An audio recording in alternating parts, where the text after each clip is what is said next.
سیرکە گەروی کوردەواری پڕ سڵاواتە لەسەر و هەموو ماڵێ مەولود نامەی خۆیانەکەن هەرچی منبەری کوردانە مەولایە سەلی و بۆچڕێ. ڕۆژی مەولود چیەگەێنێ بۆ تۆ یادی مەولود چیەگەێنێ؟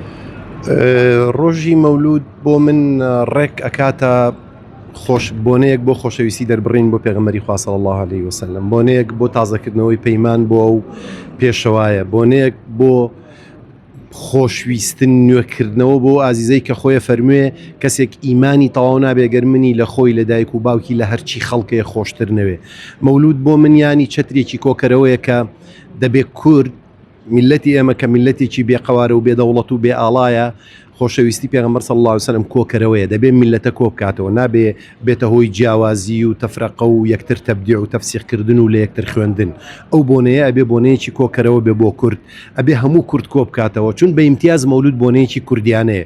700 ساڵ پێشتر لە هەر لەو هەولێرە کە ئێستا پایتەختی هەرێمی کوردستانە بۆ ئەوەڵین جار سوڵتان مزەفەر مەولودی کردەوە بۆنەیەک بۆتە لە بارودۆخێکی نزیک لەو بارودۆخەی ئێستەی دنیاە بۆ ئەوەی خەڵک عهد و پەیمان و خۆشەویستی بۆ پێغەمبەر صلی الله علیه وسلم نوێ بکەنەوە. ئەڵبەتە ناسینیش محبت بەبێ ناسین نابێ، ئەبێ و بۆنەیە بکرێتە بۆنەی ناسینی پێغەمبەر صلی الله علیه وسلم، بۆنەی ئاشتبوونەوە لەگەڵ پێغەمبەر صلی الله علیه وسلم، بۆنەی بەگوێکردنی پێغەمبەر صلی الله علیه وسلم.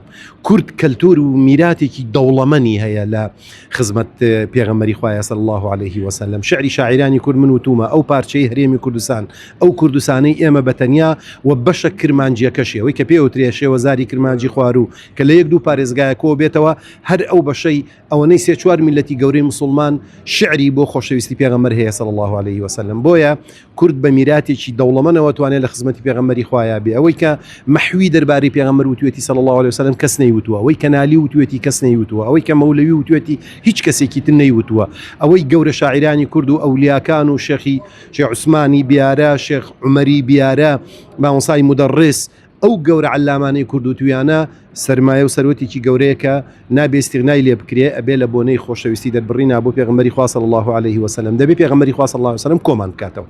حاجی هەمیشە لە یادی مەولودا کە باسی پێغەمبەرەکرێ لە دڵەوە یعنی قساکەی وشەکان لە دڵەوە دێتە دەرەوە، مە چییە بۆ تۆ؟ خوابکە ئیدعانە بێ، خوابکە من پێغەمبەرم صلی الله علیه وسلم بەو جۆرە خۆش بووە کە بە ئیحساساتم تعبیری لێ یەکەم. من لە بۆنەکانی مەولودا کە بەشداریەکەم شتێک بۆ ئێوە و ئاشکراکەم کە لە هەموو بۆنەکانی مەولودا لە ئیحساساتی خۆم زیاتر شتێکی تر ناخوێنمەوە، لەوەی کە بە شعور بە تایبەت بۆ مەولودەی نووسم شتێکی تر ناخوێنمەوە. ئەنجا بۆ هەموو ڕۆژێکی مانگی ڕەبیع الئەوەلیش بە تایبەت ئیحساسات و خاتیرەی تایبەتی خۆمە نووسم و ئەو خاترە و ئیحساساتانەشە خوێنمەوە. بۆیە بەڕاستی ینی بە دڵ و بە ڕۆح و بە شعور ژیان لەگەڵ یادی پێغەمبەری خوایە صلی الله علیه وسلم مقتەزای ئیمانەوە، ضرورەتی ئیمانە ئینسان بۆ ئەوەی دەربازی بێ لە ماجەراکانی قیامەتەوە، بۆ ئەوەی نەجاتی بێ لە حەشر و حیساب، ئەبێ پێغەمبەری لە خۆی لە دایک و باوکی لە هەموو خەڵک خۆشتر بێ. حاجی بۆ ئەمساڵ یادی مەولود چیت نووسیوە؟ وڵی زۆرم هەیە، بەڵام لە خزمەتانە حەزەکەی شتێکی کورت عەرزەکەم. ئازیز هیچێ بێتۆ نابێ، شەفاعەت هەر بە تۆ کرێ، سڵاوات بە شانی تۆ درێ، شایەتمان بە شانی تۆ دامەزرێ، ڕێبازی تۆ هەیە تەنیا هەتا ئەبەد جێگای شکۆ و شانازی بێ.